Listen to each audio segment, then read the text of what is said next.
All right, Deacon. Yes, sir. This for you to start off with. What, if anything, do you think can be done to stop all the comic beefing? And we're going to go national with this. And not just local, but national, what Cat is doing and Monique and everybody coming out now. And shout out to Corey Holcomb for paying me homage like that. But it starts with each individual really having that a mindset and attitude of professionalism, I think, and your integrity, keeping it real. But how do we get there? If you don't have that in the core of you, to respect somebody else's stuff, it's gonna be kind of tough because everybody ain't cut from the same cloth. Sure, you know what I mean. Sure. Everybody ain't rich the same way. Some cats is comedy is all they got, and this is they one way ticket to wherever they're trying to go. Right. All eggs. They don't have all eggs in one basket. You know what I mean. So if you're dealing with somebody who's in survival mode, they're not gonna have the same response to something like this. Right. Somebody who's not in survival mode, who's actually got a couple irons in the fire. Yeah. It's easy. Guys like us, it's easy for us to, we're good. Yeah. But when you only have this thing, you want this one thing to be your, you know what I mean? One trick pony. And this ain't no, and this is no shade to nobody. I'm gonna say this now. There's no shade to nobody. But if you were a former rapper or a former this or a former that, and you're now doing comedy, right? This is your last draw. Right. You're at the last leg. Yeah. So if this don't work, right, then what? So of course they're like pit bulls who ain't ate. Right. You give them that food, guess what they gonna do? Yeah, you can't be that hungry. Well, you got to be hungry. You got to be hungry, but go ahead, Aaron. at the same time. Same question to you, Aaron. Take it. Well, I was gonna say you can't be that hungry. You got to have some irons in the fire. That way, like he says, you got some irons in the fire. That's why this is not your only bread and butter or whatever the case may be. You got other stuff going on. See, I'm serious about comedy, but I'm not as serious as I could be about comedy because I got so much other stuff going on. I work like crazy, but you got to have other stuff going on. And one of the things I really think that need to happen to end all this beef and around, I think somebody just need to get like an old Home Depot and just invite all the comics there and just have like one big ass Royal Rumble. That'll work. A Royal Rumble. Yeah. A Royal Rumble. And just let's all go for broke. Yeah. Because a crack off not gonna do it. Because somebody gonna get mad. Yeah. Somebody gonna get mad, man. Somebody gonna get mad. They like I said, they ain't come from the same. They ain't got the tough skin, man. Yeah, like Steve Harvey, thin-skinned it. Yeah. Now you can't be a comic and be thin-skinned. It. Come on now. If you got a lace front on, you got a lace front on, man. Just let it be what it is, man. Like I looked good in that too. Yeah, man. So what? I thought it was real. I did too. I was like, damn, that was bald. He was bald the whole time. I didn't know that. I was just laughed about it. It didn't hurt my feelings because this nigga was wearing a man unit. It didn't hurt my feelings whatsoever. Everybody else was acting like they was dating a nigga. Right. It shouldn't have hurt your feelings. Right. Man, I got my edge of patent after his. Yeah. Exactly. Like, man, I don't understand it, but some people, I don't. To the young comics listening, you cannot have thin skin in this business. Have thin skin. Right. You talk about anything and everything and everybody and That's everything. true. You know, you cannot be the one that Miss Piggy and like right. me, moi. Right. You can't be that person. Right. You know what I mean? You supposed to laugh that off. I'll give you a perfect example. Nutty Professor, when Dave Chappelle is trying to crack on Eddie Murphy and Eddie is just laughing at all his stuff. Right. And then start ripping him. Right. But like none of your stuff hurt me. Right. I laughed at all of it. Right. You know, and that's the way I do. That's what I do. And then kill you. Right. All right, your turn. After I get done, I'm be your turn. We can go back and forth. Guarantee it ain't gonna take that long. Right. It ain't gonna take that long. I'm gonna say one or two things. And it's gonna be over with. Over with. There you go. It's gonna be over with. All right, Aaron, stay with this one. Uh-huh. If you get rich doing stand up, how would you give back, or would you? How would I give back? Well, that's something I want to do. I want to have like an artist venue. Okay. That's something I always kind of wanted to do. I've been kind of looking at buildings lately here anyway. Something I want to do is strictly like an artist venue where we heard certain events on certain nights. That way people always got somewhere to perform. Right. You know. We're trying to make some stars, some new stars. Right. And like I said, no TVs. It's strictly if you ain't interested in what we got going on tonight, you at the wrong bar. You trying to come watch the game, man? Go to the sports bar down the street. This is strictly for the artists in the city.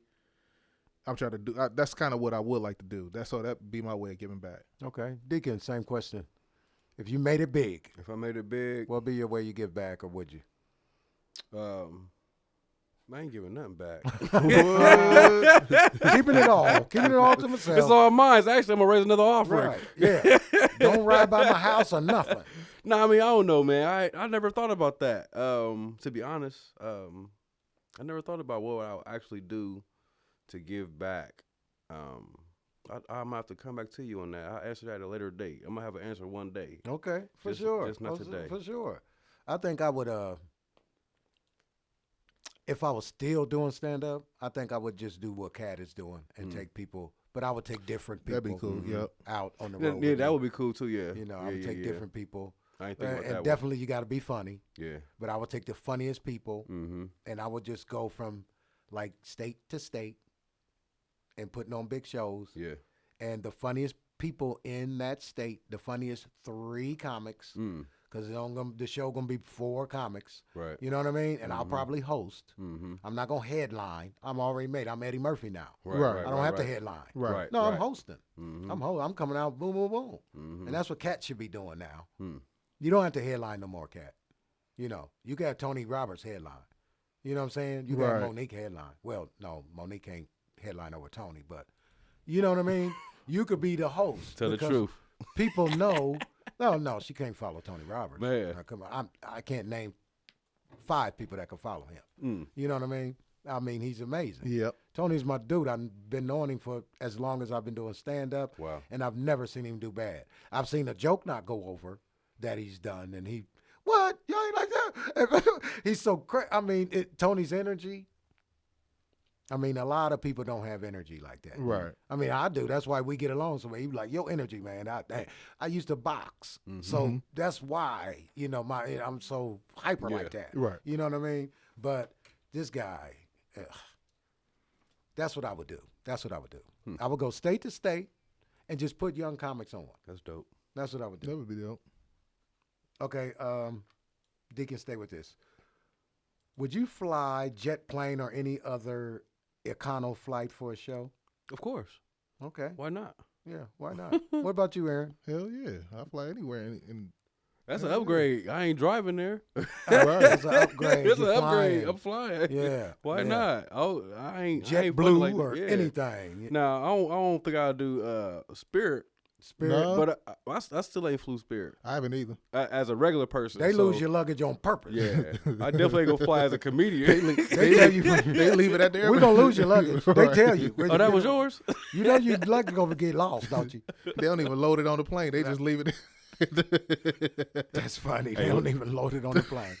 Hey, we gotta turn around. We forgot everybody's luggage. Yeah, we gonna drop. Right. We gonna drop y'all off. We gonna go back and get And it. get Then the we gonna come luggage, back. and we're gonna come back, and it's gonna be quicker because y'all ain't gonna be on the plane. Right. So it's gonna be the plane gonna be faster.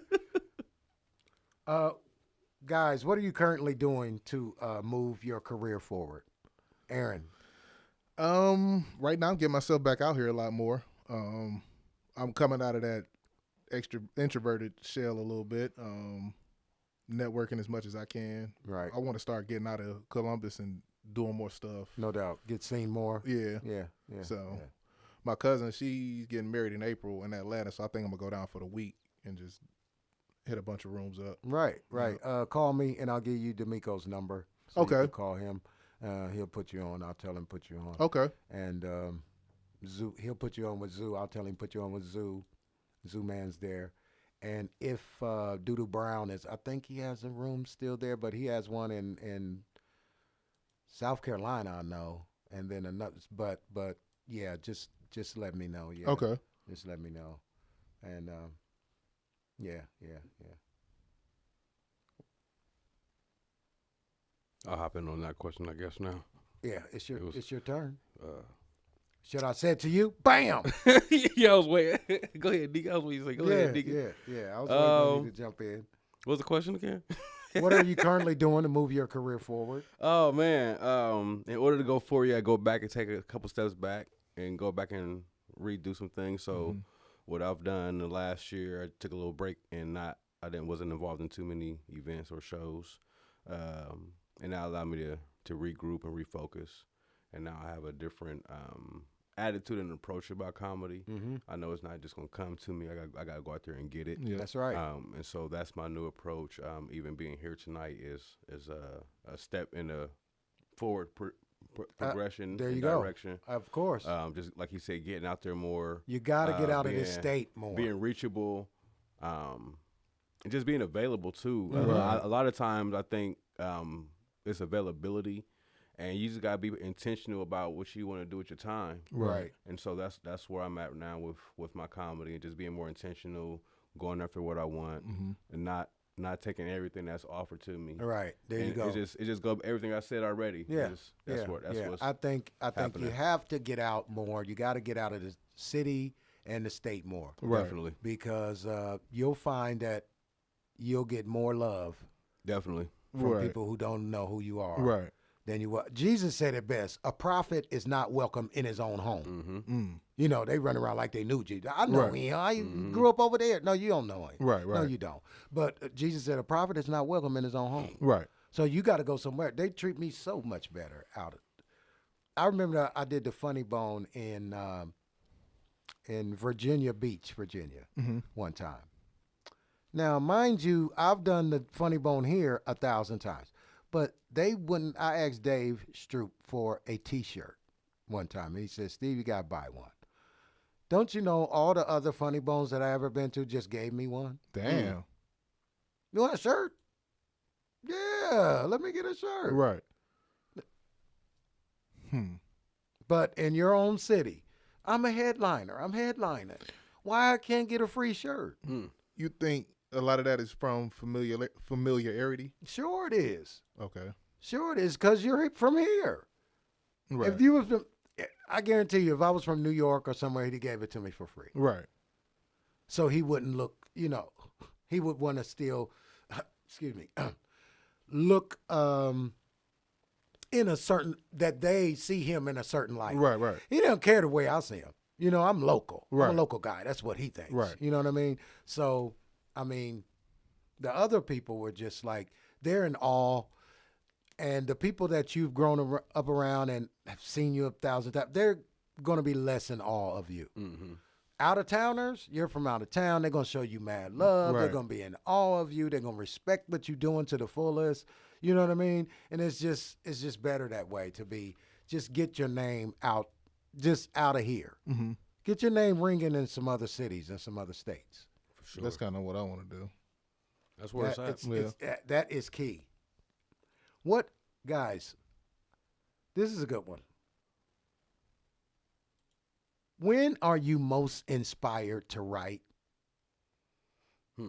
When are you most inspired to write? When does the inspiration bam, is it something that happens, or is it after a show, before a show, when somebody called you and say, I booked you early in the morning? When are you most inspired? For me, pretty much any time. If I can't really get to no pen and paper, I jot something down in my phone. A lot of times when I'm driving, I might see something that's fun. Oh, that'd be good as a bit, or right. Pretty much any Get time. the premise down. Yeah. Yeah. That'd be it for me. Pretty much any time. I can write day, night, whatever. Don't matter. Right. Dick and usually petty. When are you? Same. It's the same. same? That's the same. Yeah. It could be in conversation. It Right. could be, like you said, driving. If I have a thought, if I see myself on stage and I tell a joke on stage in my thoughts, and I see the crowd reaction, right. that's getting wrote down automatically. Automatic. That's how half my jokes come. Yeah. I see it. Improv. Right. Yeah, I see it in my head already, and I hear it, and I hear the crowd how they would. I could see every avenue that they would take it. Right. And that's how a lot of my jokes come out. And then, like you said, it could be, I could be driving down the street and see a funny sign. I'm like, oh, how can I flip this and make this into something, Right. So yeah, it's anytime, any place. I go to church, so I try to get a lot of stuff from church. No doubt. Anything can happen at church. Plenty. Anything. A lot of stuff. Anything can happen at church. Did you hear the one sister that went live? They asked the first lady of the church, how Oh, she keep her yeah. marriage She had to keep her marriage strong together and going for 43 years. She said, "I sucked that dick." She sure did. She thought the mic was microphone off, and she thought she was just whispering to the girl, "Suck a good dick." I That's suck a what good she dick. said. The whole church went The nuts, first bro. lady, the whole church went bananas. They went bananas, bro. I gotta see that one. Oh, yeah, it's on there. Oh Look my it up. God, that is I so. sucked the dick. That cracked me up. I And she couldn't did it believe like this. She said, She sure did. Old school lady. She sure did. Old school. Man, I was cracking up. That was something crazy right there. And the man was just sitting there, shaking his, rubbing his leg like Rubbing this. his leg. Like he was Like, feeling it right he there. ain't lying. Yeah. Like, Sensational. ooh, last night. Like a York peppermint patty. For real. Guys, if someone wants to break into comedy, into stand-up, should they start writing material first or just go to open mic and wing it? What do you think? I say they should write something down. Be ready to go? Be ready. Have something ready to go? Even if it's 2-3 minutes, just write something down. Don't that trying to wing it shit. That's TV shit. Man. Yeah. I hate Doesn't people work, does it? No, I hate when people be like, man, that's how I know niggas be lying too when they say some shit like, well, I went to open mic, man, and it was on a dare, and somebody told me to get up on stage, man. I did 45 minutes straight. Yeah. Everybody was laughing. So and so was in the crowd. He asked me to go on tour with him. We did 500 cities in 2 months. I'm like, man, come on, man. Yeah, somebody. That ain't my testimony. Same question to you, D. That ain't my testimony. Now, the crazy part about this is real life. The first time I did comedy, I called my pastor. I said, I got this character I want to bring out. I want to try it out. Mm-hmm. And this was off. I hadn't written not one joke down. Right. I'm that person. Just going off the cuff. I went off the cuff. Mm-hmm. And from there, I did 4 Funny Bone shows in my first year. Now, the gift and the curse was I got that immediate exposure. Yeah. 2 or 3 months down the road, I need new material. Right. Because now enough people done see me. Right. Can't do the same I stuff. can't keep doing the same stuff. Right. So it's like I had to figure some stuff out. Man. And that was the most humbling feeling ever because I'm like, why didn't I get booked on these shows? Well, I ain't got that much material. Right. And they know it. And they know it. And crowd work is only good if you got material. Really? It's really only good if you got material. If you got material to 'cause back it up. If you got something to back it up with. You can start out banging them, but if you ain't getting... Because some people, like they was talking about like with Matt Rife, Mm-hmm. it was like his stuff is mostly crowd work, and then when he got into his bits, it was like, It's not that funny. Not that funny. yeah. The pen not that strong. Right. Yeah. You know, it's people like that. You know, Yeah. it's people like that. I've done. I've been on shows with guys, and some place you're gonna do 2 shows in the same night. 2 shows in. They'll have 2 shows, and I remember opening for who was I featuring for? This guy has passed away. D. Militant. Oh. God rest his soul. He's such a good brother. Mhm. D. Militant. But I was like, and then what killed us was it wasn't a big crowd the first show, maybe 40 people. Mm-hmm. But the second show Mhm. was a whole bunch of people. Okay. So Andrew let the people who were at the first show stay. Mm-hmm. He want their money for drinks and, Right. or whatever. So I told D. Militant, I said, it's about 40 people that, the first crowd didn't hear. He said, I don't give a shit. They're going to hear the same shit. I tried to my best not to do the same jokes. It was just something in me that said, I can't let these people who I just did, I Right. just performed in front of, hear the same verbatim jokes. I mean, I just couldn't do it. Okay. So I was just reaching and going and improv and I had more jokes. I had more material, but not 30 minutes more. Right. You know what I mean? But I didn't do one of the jokes. Okay. Not one. Not one, because it was so on me not to. Right. You know what I mean? Okay. But a lot of people, you travel with people, they're going to do the same thing. And the only thing is, if the crowd, because I don't know why they think that we have different sets every time we hit the stage or we pose to. That's people who don't know about comedy. Yeah, it's a That's an lot. audience member who doesn't know what comedy is about. They're like, well, I saw that joke before. What, really? Really? That's a hard conversation to have with people because they don't get it. They don't get Like, it. why? Well, I heard that the last time. Well, that's what happens when you're comedian, you Yeah. have to work on the same. We're working on the same Yeah, joke. Like, I mean, this have is you what ever it went to is. see Patti LaBelle? Right? She She don't sang- She switch sing the up same on song. you. Right, she sang She the don't same switch song, up on right. you. That's good, right Like there. Patty, I heard that one. right. Did nobody tell Michael Jackson they heard "Beat It"? Like, Nobody loves you, babe. I heard that, Patty. When you gonna start scat? Yeah, and do some Ella stuff. Right. And that wasn't number rapping, really. Right, pretty much. That was rapping right there. we gonna start scatting. That's funny. That's funny. That's funny. All right, guys. Being popular trumps being funny right now. What can we do, or what can be done to mesh the two? The popularity and the funny, the influencers and the real funny guys. What can be done to put those two people, those two entities together? The popularity and the real funny. Because the popularity is the ones putting the asses in the seat, but they're not necessarily funny comics. Right. That's a tough one. It's tough. So how can we mesh that? How can we, so these promoters can stop just not caring about the quality of the show and just get these influencers who only may have 10, 15 minutes in their headlining? You go ahead. I did. So I was just. Go I ahead, just Deacon. hosted a contest last weekend in Dayton, Trotwood. Okay. What happened at the end of the show? There was a crowd favorite and a judge favorite. Uh-huh. What they did was put the crowd favorite and the judge's favorite up against each other. Yeah. And that's how Let they them battle that's it how, off. That's how they battled, and that's how we determined the winner. Mm-hmm. I think if we had more of those type of situations where friendly competitions, Friendly and competition. battles, Yeah, sure. and it'd really separate who's who. Yeah, the wheat from the chaff. And then the people that's popular, their people is there. They'll see, oh, my people really ain't that as funny as, but I'm gonna still support you. I love you, baby. Right. That's a right. good thing. Yeah, that's but a good thing. But they will see who's funny. The judges will see who's funny. The promoters will see who's funny, and that I think that'll help kind of bridge that gap as well, or gel them together to say, well, they do bring people out. We'll still give them an opportunity, but this person is hilarious. Right. So we're going to give It's them a real feature, comic. a Right. feature or the headline spot. So I think that's how that should, it could Oh, work man, that that's way. good shit. That's good shit. That Aaron, you is. got something to add? I pretty much probably will go with that. That would be a good idea though, and that would set the fire again. Mm-hmm.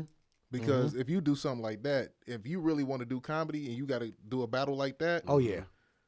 either you sink or swim. You might sink this time, but the next time you do, you might find yourself in a position like that. Like, now I'm gonna be prepared next time. Oh, yeah. It'll give you staying power or Right. it'll make you leave. right. So that might. All this stuff is deriving from what Kat did, Uh-huh. and that's pretty good to do that. Yeah. And put them on stage at the same time. Don't have one at No. a time. No, Same time. y'all both there at the same time. You gonna stand there Back-to-back jokes. back to back. You say one, I say one. Mm-hmm. Holidays. Remember they had the roast. They had this roast thing. It was back in the day. Ricky Snaps. Smiley and them. Snaps. And they had the little barrier in the Yeah. middle of them. Uh-huh. Almost just like that. Yeah. Like I think it was like your mama jokes or something And like that. it was. Yeah. Yeah. All this your mom. That's the only Yeah. thing we could do. We can't do Yeah. a whose line is it anyway? Right, We right, got to right. do snaps. Right. We got to do a wilding out. Right. Where we Right. bring our distinguished entertainers on. Right. The highest height people, the top, they didn't reach the highest echelons of entertainment. Right. And now, Nick, you want to bring them on so these people who are can go in on them? I don't appreciate shows I never like thought that. about it like that. I didn't either. I never thought about it. either. appreciate shows like that. Dang. I really don't. I never saw it from that light. Because it ain't nothing but another "Yo Mama So Fat." It's nothing but that. It's jonesing. Right. Yeah, pretty much. It's Yeah. nothing but jonesing. Joe's in the rapping combined. Yeah, pretty like much, we yeah. can. I think we're funnier and smarter that we could come up with some improvisational stuff as well Right. as mainstream people do. You know what I mean? I believe that too. Oh my Sure. God. I mean, that's why black comedy is looked at as a separate genre than mainstream. It's looked at as different. It's just not comedy. It's black comedy and it's mainstream. Right. That's why I asked the question earlier about do you ever see the Chitlin circuit Coming to the meshing or delving into, where they combine the two in any kind of way. Well, going back on that, I think if it was, the only way it would have to happen is if you that would take a lot of money in order to make the Chitlin circuit comedy be mainstream. That would take the powers of Tyler Perry, Oprah, Lee Daniels, Byron Allen, to kind of, because that needs to be a platform. That has to become a platform. That's kind of a hard question to answer. It's tough. Yeah, it is. Yeah. That's kind of now thinking back on it. That's kind of a hard. I don't know. Yeah, it broke my brain writing it. Yeah.